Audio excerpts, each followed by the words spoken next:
হরিয়ানাতে আটকে রায়দিঘির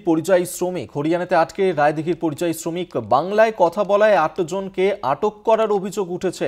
হরিয়ানায় এই ঘটনা ঘটেছে, যেখানে হরিয়ানাতে বাংলার শ্রমিক তাদেরকে আটক করে রাখা হয়েছে। রায়দিঘির পরিযায়ী শ্রমিকরা তারা হরিয়ানাতে কাজ করতে গিয়েছিলেন এবং তারা বাংলায় কথা বলেছেন, যার কারণেই ৮ জনকে আটক করা হয়েছে, এমনটাই কিন্তু অভিযোগ।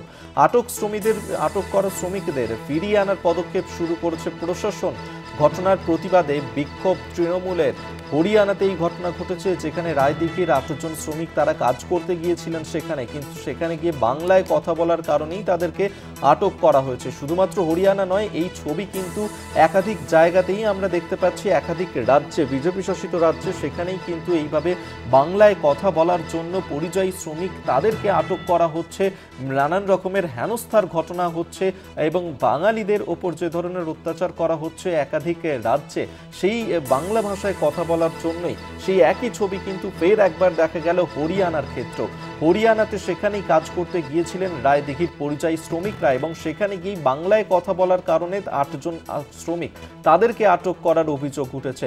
আর এই ঘটনারই বিক্ষোভ দেখিয়েছে প্রতিবাদ জানিয়ে শাসক দল তৃণমূল। বাংলায় কথা বলার জন্য আটক রায়দিঘির পরিযায়ী শ্রমিকরা হরিয়ানাতে, সেখানেই আটক করা হয়েছে শ্রমিকদের। ইতিমধ্যেই আটক করা শ্রমিকদেরকে ফিরিয়ে আনার জন্য সরকারের প্রশাসনের তরফ থেকে ব্যবস্থা নেওয়া হচ্ছে এবং এই যে ঘটনা, সেই ঘটনার প্রতিবাদে বিক্ষোভ তৃণমূলের।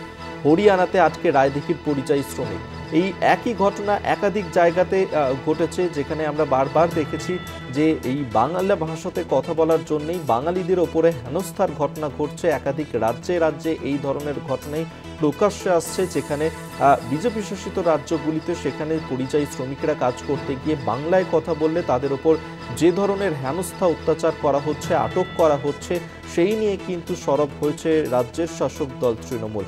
হরিয়ানাতে সেখানেও আটক করা হয়েছে রায়দিঘির ৮ জন পরিযায়ী শ্রমিককে।